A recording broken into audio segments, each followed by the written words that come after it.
Hey guys, welcome back to the Spill the Karak podcast. My name is Ahmed. I'm 23, And I'm Idris and I'm 24. and this is basically what we do all day. We do nothing, and we thought we would spread our daily existential crisis with everyone else, share it, and that's what we're going to do today. And we've decided that our identities are boiled down to just two things: age and my name.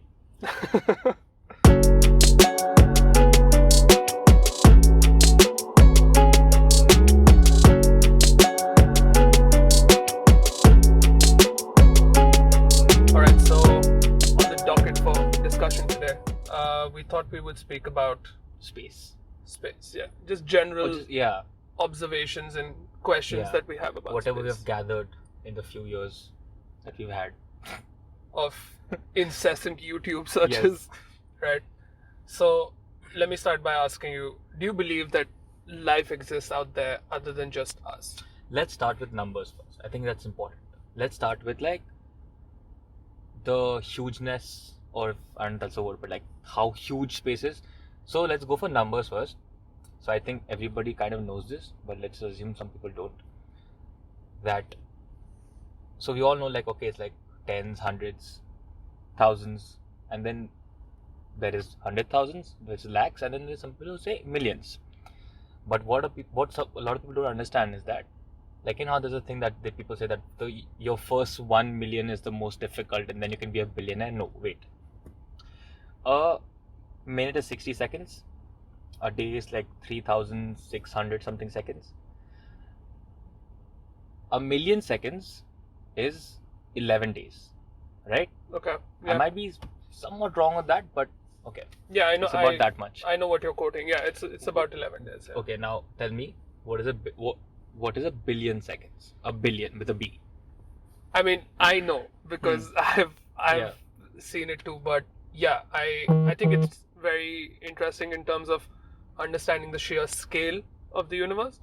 But yes, as you mentioned, 1 million seconds is 11 days, and a billion seconds, if I remember correctly, don't quote me on this, but it's about 33 years. Right. That's how huge billion is from a million. Yeah, just the sheer difference between a million and a billion. Only our galaxy is 100 billion light years in diameter. 100 billion. And with that estimate, we just say that, there probably are 100 billion stars. Like, the number is so huge that it doesn't matter if I say 100 billion or 105 billion. It doesn't matter. Like, that difference doesn't make a difference because the number is that huge. Like, True. Also, I think it's important to note that you said the diameter of our galaxy is 100 billion light years. Right. It's not 100 billion. Yeah.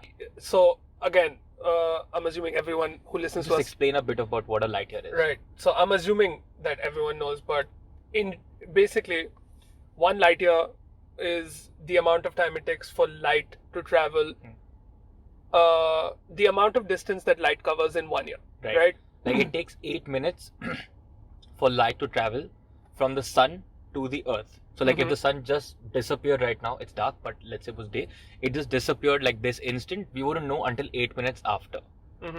So, it takes, now that distance is quote unquote short. That's infinitesimally small. Right. In comparison with the light year, because that is a distance that light travels in 1 year. And by the way, light is also the fastest thing in the universe. It's not that light is the fastest thing. It's more like there is a speed limit to the universe that anything cannot travel faster than light. It's because that is the speed limit of the universe. Like, that's a speed limit to causality. I like that explanation. Yeah. And because there's a speed limit to, like, anything, even the smallest, like the most weightless object that you could throw at a very that would travel at a really high speed because it doesn't have energy. Okay, whatever. It is light because it's so small. Now it takes I think about 300,000 meters per second, 3 million meters per second. No, it's a lot more. It's 3 into 10 to the power of 8 meters per second. No, it's 3 million. No, it's 3 into 10 raised to 8. And also, it's worth noting that the reason not the reason, but a mathematical proof of the existing speed limit within the universe is in one of Einstein's equations, the mass of an object. I won't get into the details of the equation itself. We'll leave the link down below or something. But in general, what you see when you plug in the values of something approaching the speed of light is you see that the mass tends to infinity. And what that means is the faster you go, a crude way of looking at it would be the heavier you get, quote unquote, right? Like not exactly the best way to explain it, but think about it that the faster you go, the more tendency to slow down you have, and therefore it's impossible to not just beat the speed of light but to also approach it. Kind of makes me wonder, like, what is weight? Because technically, aren't we all traveling? The Earth is traveling around the Sun is traveling around the Milky Way is traveling in the vastness of space. So what is weight? So if everything slowed down, if everything slowed down, would Atkins' diet not be a thing? Okay, so let's get to the point. So space is huge. It's huge. Like, just our galaxy is 100 billion light years. And if, like, suddenly we saw everything we could see in the night sky, like all the stars, all the dots of light that we saw, we would not be wrong if we were to assume that each and every single speck that we saw is a galaxy. That's how many galaxies there are in space, in our universe. And that, by the way, is the observable universe. There is a, like, of course, that makes sense. There's a non-observable universe that we don't know how big it is. Like, the obvious assumption there is that it could be infinity, but there are other theories around it. Yeah, so it's huge. Now, so our galaxy has 100 billion stars or more. Each star holds, on an average, a whatever amount of planet. Doesn't matter. Like, even if it's 2, there are 200 billion planets now. So it doesn't matter how many planets. But then just the numbers point out that there should be something else other than us, or other than, like, any life form on Earth that we see.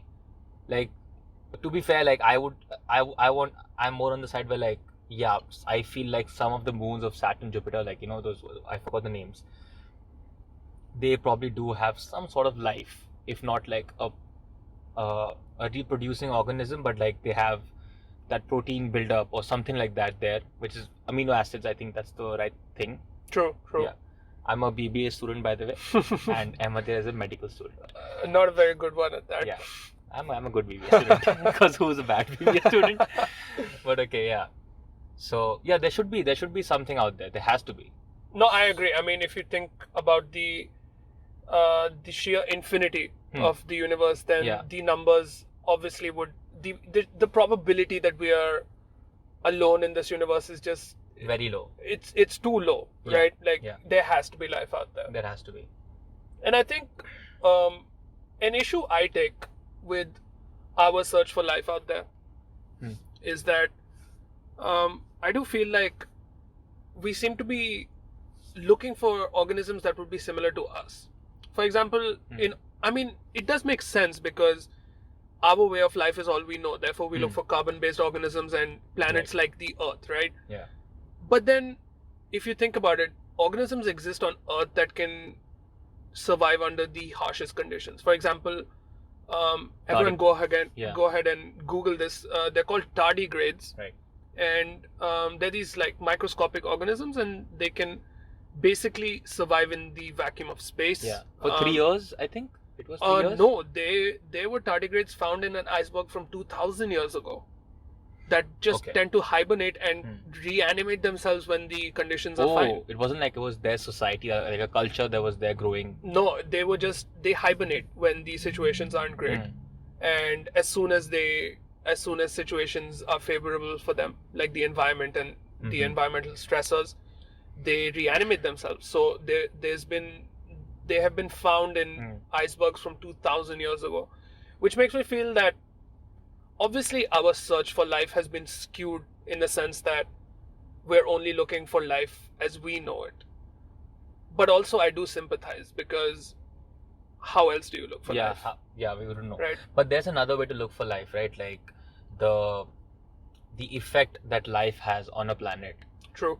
We could look for that. Like, for example, obviously, like, just knowing if there are like single cellular organisms on a planet is pretty much impossible, I would say.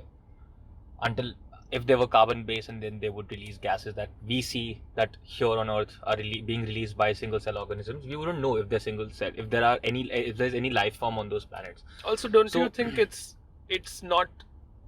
I mean, it's groundbreaking in terms of science, but in terms of society, don't you think if we find matter. right Right, because they're just single cellular organisms. So what we're gonna look for like is like radio waves, radioactivity, True. right? Okay. Because that's what we assume that if there was a civilization as modern as us, they would communicate in some way, and the best way to communicate is through radio waves, because again, radio wave is a type of like quote unquote light, so it is the fastest way to kind of communicate. Yeah, so it's an electromagnetic long distance wave and long wavelength and all of that, and it's very useful for long distance communication and on a planet. Not interstellar. Like, so basically that means that if somebody was near the sun right now and they texted me, I would get their text 8 minutes after they pressed send. I mean, more than 8 minutes. Yeah, and that is if they're getting full speed, like high speed internet and all of that.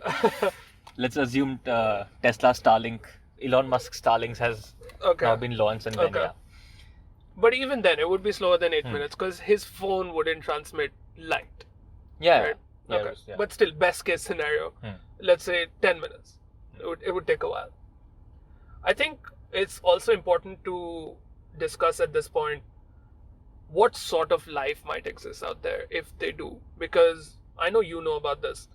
But recently we spoke about the Kardashev scale, right? Which is, it's this scale that's been invented to classify civilizations on the basis of their energy output, but to put it in a better way, the efficiency with which they use energy, right? And there's different classes. So the original scale had only class 1, class 2, class 3 civilizations, where class 1 were civilizations that can harness the power of their own planet. Completely and with like 100% efficiency. Class 2 were those that could harness the power of a surrounding star completely and with full efficiency. And class 3 were those that could harness the power of their galaxy with complete efficiency. But also, in recent proposed additions to the scale, there have been class 4 and class 5 civilizations, which are slightly more far-fetched, but to be honest, our view as human beings is so infinitesimally insignificant that we have no idea what is appropriate or not, right? So class 4 would be civilizations that can harness the power of the universe. So like very interstellar, actually that's the last one, very high like higher order beings, right?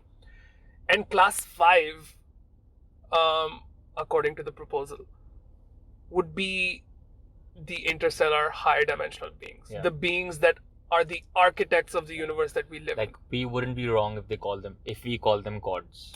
Yeah, and actually we wouldn't be wrong if we called a type 3 civilization god. True. Because that's how small we are. True. For context, human beings are a type 0.8 civilization on the scale. Now, when you put things into scale like that on the Kardashev scale, it's really interesting because I feel if life did exist, so far we've only considered what if life is so insignificant that we haven't found it. But what about this? What about life forms exist, but they're way higher on the Kardashev scale than we are, and we are insignificant to them? Because when you're walking down the street, do you look, for example, you look down at an ant in your garden, and to you it's insignificant. You don't try to talk to it, right? Like, it's so insignificant, I don't even look down. Right. And the ant doesn't look up and think who you are. Right. It goes both ways.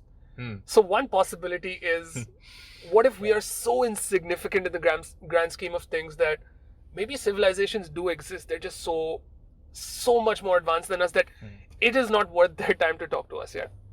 On the other hand, it's also possible, there's so many possibilities, but it's the two other possibilities that jump out at me are, one, like we said, life does exist, but it's so primitive that we don't know of it yet.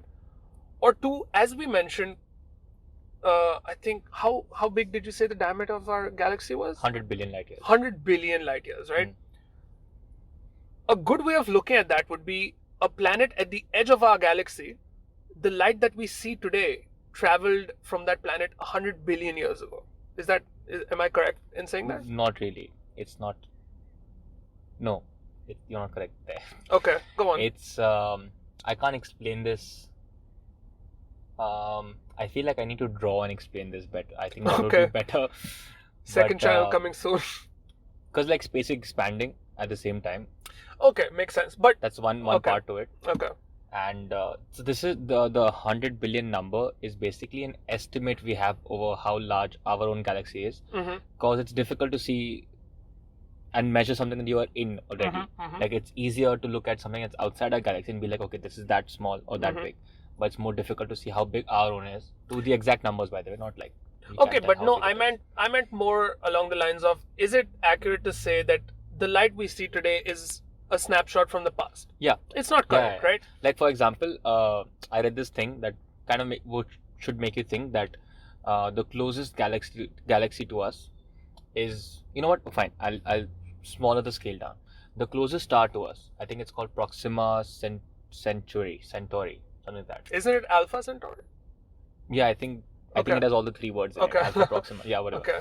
It's 4 light years away from us. So let's say there was a planet with life on it, on that solar system, and there was someone looking up to Earth. They would be right now looking at 2016. So they would be seeing me in uni right now. Exactly. Basically.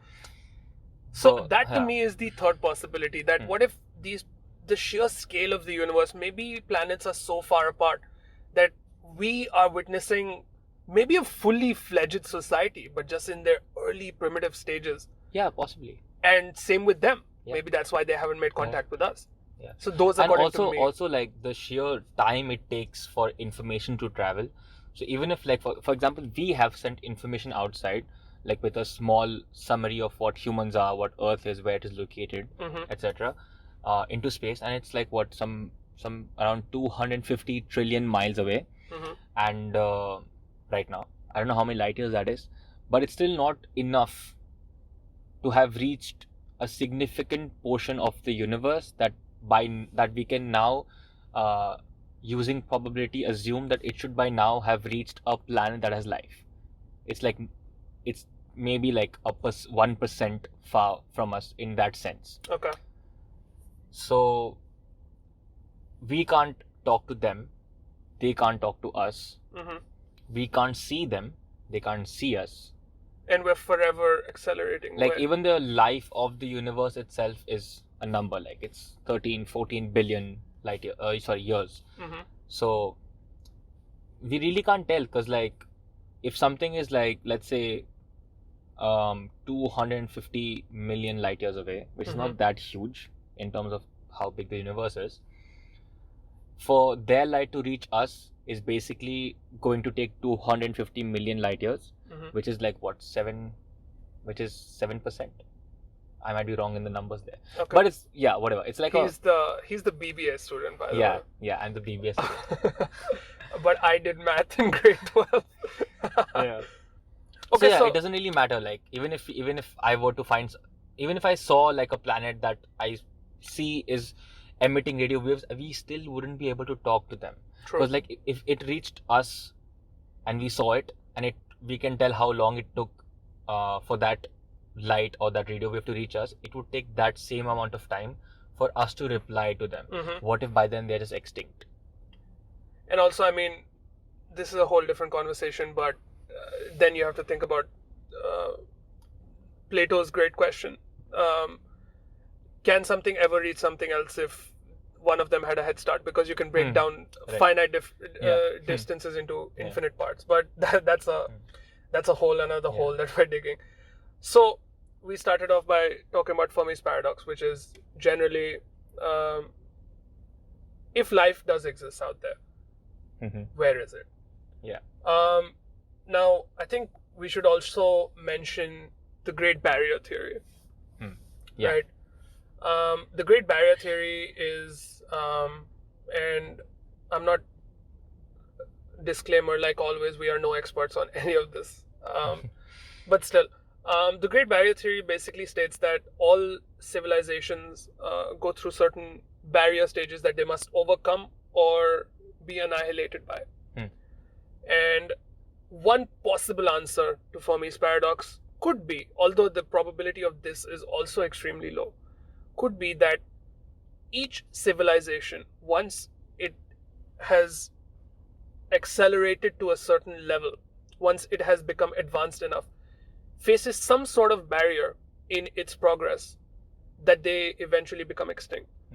Although the probability of this for is example, less. there's a lot of people who say that if World War III happens and we use nuclear power, we may be putting ourselves at risk. Human humankind could go extinct because of it. So we are that close to it right now. Also, Einstein said, I don't know about World War III, but World War IV will be fought with sticks and stones. Right. That is the sheer destructive power we have at our hands. The only thing stopping us from going to extinction right now is our own mind telling us, let's not do it today. Yeah. That's all. Just not today is the thing that's keeping us at bay. Right? So that's the Great Barrier Theory. Now, there are a few concerning things about the barrier theory. The first one is, if you believe that is the possibility, then you also have to believe that there is I wouldn't say a big, but a decent probability that we then are alone. And the second and more concerning thing that this would bring about is that would mean that eventually we are heading towards the Great Barrier. Right. And we are heading towards extinction. But something to add in the Great Barrier Theory. So like how earlier we spoke about numbers and probability and how it would mean that there has to be life. The numbers just, there has to be life. Probably even more advanced in technology than we are. Okay.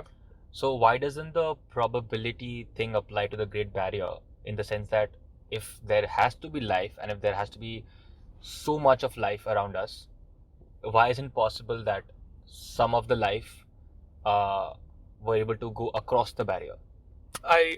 That's a very valid point, and it is. I mean, the probability. Or what if it is? What if we went across the barrier? What if we did? What if Corona is the barrier, and we are currently hurdling it and failing massively? Yeah. India is leading again, guys. India number one. Yes. And I think that brings us to our the last thing we had on the docket for today, which is,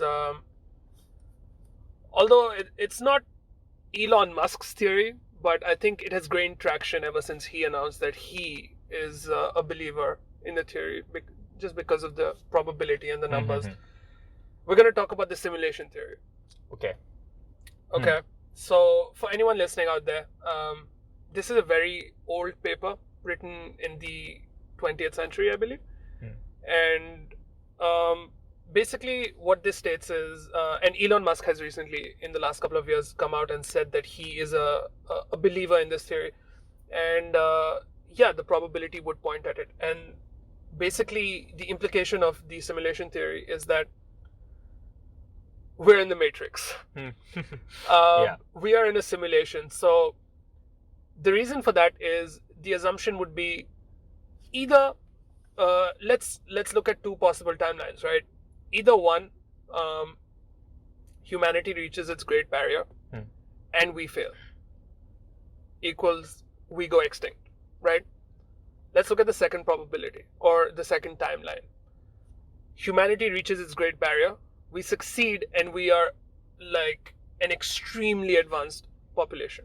The thing is, once we would attain that level of advancement, we would eventually, obviously, history isn't perfect. At least I would say our current methods of storing data aren't perfect either. For example, again, whole different conversation, but we know how SSD works with the electron banks and everything, and they tend to go corrupt after like a decade or two, right? So data storage isn't ideal. So it isn't that far-fetched to think that a super advanced human civilization would want to simulate their ancestors just to gain more knowledge, you know, right. where Like did they come from? how we simulate the birth of the universe Exactly. and things like that on a supercomputer and whatnot. Right? Exactly. Yeah. So it's not that far-fetched to think about it. It isn't. And the thing is, that's what the theory entails. The theory thing is, entails. I don't like this theory a lot because, like, I already understand how insignificant I am, Okay. and now I don't want to believe that I am that insignificant. That there's a guy sitting there. It's like, should I delete him today or not? And that's it for me, right? True. I don't want to believe that. But also, yeah, it could be true. Interestingly, if that is the case, it does do a pretty good job of answering Fermi's paradox. Because if our what's the opposite of ancestors? If our descendants, our super advanced descendants, were to simulate our planet, they wouldn't. By the way, we say descendants because we don't have the sheer computational power on the Earth at this moment to do something of this scale. But if our descendants did reach that level of advancement and had that processing power available to them, they wouldn't waste a significant chunk of that on other planets in the universe. They would only simulate the Earth. Right. Yeah. So it makes, I don't know, things are falling into place. We seem more insignificant than ever. Also, like, there are things like that happen on a quantum scale that are just not intuitive at all. Like non-Euclid. I was graphs hoping you said quantum scale. How Hollywood throws in quantum just to make a point, but it doesn't mean anything. The flux capacitor. We need to renegotiate. But yeah, so like things happen like quantum entanglement. Oh. Or things like how basically the thought experiment of Schrodinger's cat, right? Like what that explains and what that entails, like that thing. Like these things, right? They're non-intuitive. They're not like even just to look at space, time, and measure and give value to these things. You need to make graphs. So even the graph that we need to calculate space and time and distance of two objects in motion relative to each other, we need a non-Euclid graph. Non-Euclid graph means if I turn the paper around, my perspective changed. That means the graph changed now. Of course, yeah. That's what. So it's not intuitive at all, and we observe these things. So yeah, maybe it's a simulation. Maybe it's just ones and zeros, because these things happen which don't make sense. They're like glitches in the Matrix. Right. Not even glitches. Like how in GTA, it's not a glitch when I type in a cheat code and start like swimming. So like we could not swim in I think San Andreas. Okay. Right? Or Vice City. I'm not sure. It was Vice City. You couldn't swim in Vice City. Yeah. So there was one Fanny Magnet. Yeah. A favorite cheat code. But okay. So Panzer for a tank. Right. Yeah. So like these cheat codes, right? They're not glitches. Like there's something that we do. So what if these guys they are doing these things to make it seem more understandable for us, so we don't ever reached a point where we realize we are in a simulation. And I think that's very important for a simulation, and the people that are hosting a simulation, it's very important, or not just a simulation, but for people that are hosting an experiment, right? It's really essential for the subjects to not be swayed by knowing the fact that they're in an experiment. Yeah. So I think they would do a good job. Yeah. Of, you know. I think a good job is an understatement. But yeah. This is a tremendous job. Yeah. I have one last thing. What if? So basically, if let's say we were to travel the universe, like maybe a couple of 100 years or a couple of 1,000 years later. Okay. We populate the surrounding star systems. Okay. Let's assume that's going to happen. Surrounding star systems. Right. Okay. Yeah. I don't want to go and say like the surrounding galaxies. That's too much. Okay. I personally think surrounding star system. I personally don't think we're going to survive for 1,000 years. No, I think we would do it. I think we could. The Great Barrier is here, and it is now. I'm not for the Great Barrier right now. Let's assume that's what's going to happen, right? Okay. If let's say there was a human population now that we've sent to Mars. You know what? Let's not go outside. Okay. Mars. Okay. If we were to see them 1,000 years later, they would look very different from us. Indistinct. Indistinct. No, that would mean they're the same. they would be indistinguishable from an alien. They would look nothing like us. Yeah. So, if let's say we sent humans to Mars and suddenly something happened and now we can't communicate because let's say whatever, something happened, something really bad happened and we can't communicate with them. Yeah. And people on Earth had to kind of go to the whole thing of the pyramids and whatnot and then reach a point where they can have a telescope and look into Mars. And we saw people, which we sent by the way, but we would see them as aliens. True, because essentially what would happen is that our initially one species would then follow a divergent path of evolution.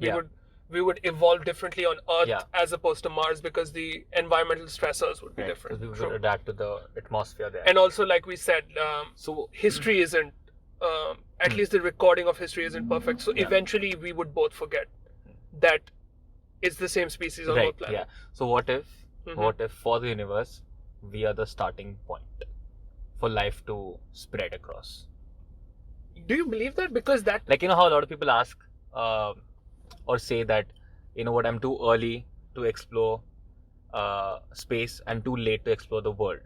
What if that applies to us as a universe, that we're too early to talk about any of these things because it's going to be us that we will look at later in the future, maybe millions of years ahead, and tell, yes, aliens do exist, but it was actually just humans everywhere that evolved differently. But if you support that, don't you accept that at this moment we are alone in the universe? Yes, you will have to accept that. That's the issue, right? Yeah. I mean, I don't see why they couldn't go hand in hand. I mean, as long as you don't say that we are the only people who are the starting point of exploring the universe, then it's fine, right? Yeah. It doesn't have to be just us, right? Makes sense. That makes sense. What if we, as we are now, are the people who were sent from Mars or something? Yeah. What if Mars is the way it is because its resources have been depleted by our ancestors? Yeah, and because there are people who say that we see signs of rivers on Mars, which means that there was water on Mars. That means, well, then there was life that looks like us on Mars. That means there were humans on Mars. So what if we are the aliens for our ancestors who were on Mars? Exactly. What if our whole current ideology is we're taking too much from the Earth, so let's move to Mars, but that's already happened and in reverse. Yeah. What if we moved from History Mars? History repeats itself. History does repeat itself. Yeah. Maybe on a grand scale or not, it repeats itself. Yeah. So I think that's all the time we have for today. Let's talk about this again, you know. We will. We're going to make this a multi-part series, and we'd love to hear from anyone watching if there's something you'd like for us to talk about. Right. And as always, we hope we left you wondering a little bit more than normal. Stay curious and don't ever stop thinking.